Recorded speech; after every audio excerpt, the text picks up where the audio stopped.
let's finish up our work on the character's legs. So we only have a few things to do. We'll go in and clean up our function curves. We should notice after that's done, we'll get some much better movement in the legs. We'll also want to take a look at our arcs in the front view. They need some work. And right now, the character's feet, they're pointed forward. That's very unnatural. They'll be slanted out slightly away from the body. So we'll need to take care of that. We also need to make sure that as they move back and forth, that they are also twisting correctly as well, meaning that we'll need to kind of twist them out in the z-axis just so that they're not pointed straight as they currently are. Alright, so let's say we go ahead and get right to work. We will show our curves and we'll start with the right leg. Let's do a few things. Let's go to animate and we'll show our motion trails. We'll go to panels, save layouts, and let's go ahead and view our perspective and graph view. Alright, we'll go back to view and turn on infinity in the graph editor. And we'll just work our way starting from the top, the translate y-axis, essentially everything that we've tweaked thus far, and then we'll go in and tweak the x-axis and our other rotate channels as needed to clean up our curves. Alright, so let's get started. Now, what I'd highly recommend you do is to head over to curves. I'm going to tear this menu off. And let's go ahead and choose buffer curve snapshot just to create a printout of our function curve. That way, as we start to optimize our curves, we have an idea of where the keys were previously, so we don't deviate too far from our values. We'll also go to view and turn on show buffer curve. So now watch this. When we go ahead and start to select and move our keys, we have a printout of where the curve was originally. Alright, great. So what that means is we can go to, let's say, this key on frame 4, in our translate Y. Let's go ahead and delete that key. And let's go ahead and start to adjust our keyframe on 2. We'll grab our out tangent and start to drag this up with the middle mouse button to get close to that value. Alright, so now we have created a smoother function curve and one that's more optimized. Beautiful. Now when the foot plants on 11, we want weight here. So we have an idea of how to do that. We need to break the tangency on 11. Let's go ahead and break our tangents. We'll grab the end half and just drag that up. And now it looks like we can delete the keys on 8 as well as on 10. So let's go ahead and get rid of those.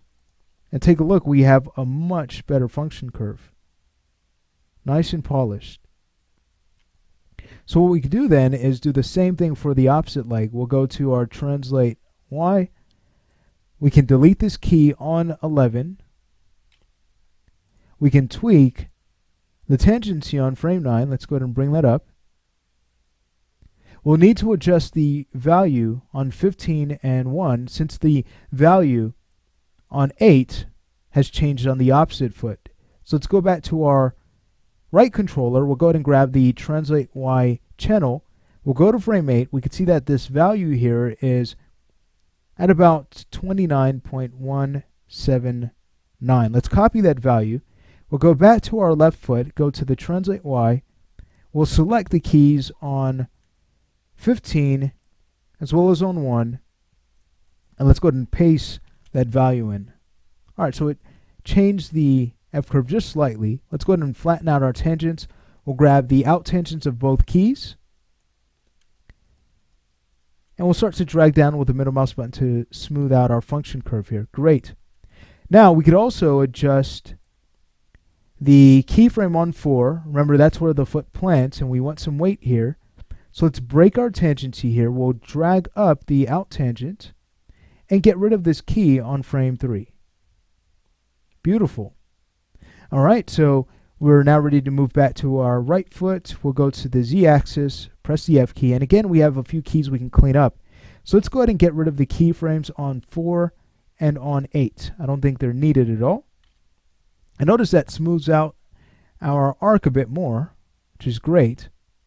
So what we could do here is grab the key on frame 1.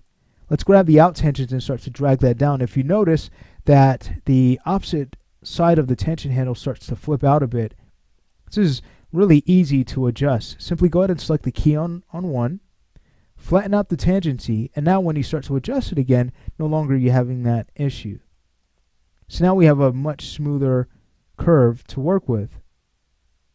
Let's say we do the same thing for the opposite leg. We'll go ahead and grab the z-axis. Let's take a look at this. We'll want to keep the key on frame 9, but we can delete the keyframe on 11. Beautiful. Now remember, we deleted the keyframe on 8 of the opposite foot. So all we need to do is go back to that opposite foot, figure out the value here, which is about 15.857. Let's copy that value. Let's go back to our opposite foot, go to the z-axis, and make sure that on 1 and 15 we have that same value. So with both keys selected, we'll go ahead and paste that value in using our key stats. We'll flatten out our tangents. Let's go ahead and grab the out tangents of both keys, and let's go ahead and drag up their tangent handles to smooth things out. Excellent. We'll go to frame 8 and adjust our tangent to drop that down to smooth out our movement here. And there we have it. So now we're getting more fluidity in the legs. They don't look as sharp as they did before. All right, going back to the right foot, we no longer need our motion trail, so we can go ahead and delete that for now, just so we can tweak the rotation x-axis. We'll bring back the motion trail when we start to work on the front view, but just to avoid any distractions, I'll just go ahead and remove it for now. It's very easy to bring back. But taking a look at this, we can go to frame 8 and we can take this keyframe here and delete it. It's not needed. Then we need to take a look at the value in the x-axis. We'll go ahead and copy that since it's on our passing position. We need to now make sure that that very same value is on 1 and 15, the passing position on the opposite side. So go to our x-axis, select the keys on 1 and 15, and let's go ahead and paste that value in. Great. All right, so taking a look here, just want to make sure our values are correct. I might go ahead and select the 2 keys again and paste that value in just to make sure that they shared the same value. You saw that break in our function curve. We don't want that, so we just want to double check and make sure we're using the correct values. And now we can select our tangency, adjust the out tangents on those keys we've just tweaked. Beautiful stuff. All right, so that means that we are now ready to work on the arcs and the front view, and that will go by fairly quickly. And then we can also work on fixing the orientation of the feet to finish up. That's going to be our last task. So let's get right to it. Going back to the right foot, let's go ahead and show our motion trail. And here's how this works. As the foot moves back, it's going to arc in, and as it moves forward, it's going to arc out. So in frame 4, we can go there and bring in the leg a bit. Let's focus on our translate X. And now when we get to frame 10, we'll go ahead and arc the foot out. Now, very important, once it plants, it's going to plant right in the center. So wherever that plant happens, right now it's on frame 12, that's where we want to create a 0 keyframe in our translate x-axis. Let's go ahead and put in a 0 value. And I will press the F key to take a look at our function curve and take a look. That's going to work out very well. We're getting this really nice arcing pattern. All right, so what this means is that we just need to take our values and transfer them to the opposite leg. So I'll go ahead and grab the key on frame 4. Looking at the value, it's very close to a value of 4, so I'll just go ahead and round that out just for simplicity. So since we're using 4 here, we'll need to use the reciprocal on the opposite foot. Let's go ahead and grab that control, and we'll go to frame 11. We'll focus on our translate X, and we'll paste in that value of 4, and we'll add the reciprocal, or you could simply just type that in. All right, so that's one thing taken care of. Let's go back to the opposite foot, and we'll go ahead and grab the value on frame 10. Let's go ahead and copy that. We'll go to the opposite foot, and for 10, we know that we need to transfer that to frame 3. All right, so let's go to the x-axis again, and we'll paste that value in. And again, we'll need to use the reciprocal, so that's positive 3. Beautiful. Now, when the foot plants on 5, that's where we need to go ahead and zero this value out, the transit x-axis. And that needs to continue all the way to our contact or passing position on frame 8, where the foot is still planted. So on frame 8, we'll just go ahead and zero out our value. And now we can adjust the tangents on 1 and 15 to smooth things out. Excellent. So that finishes up the arcing pattern of both feet. We can go ahead and delete our motion trail and finish up by working on the orientation of the feet. So this is going to be very quick to tweak. Let's go to our rotate y-axis. We'll go ahead and frame our function curve. We're working on the right foot.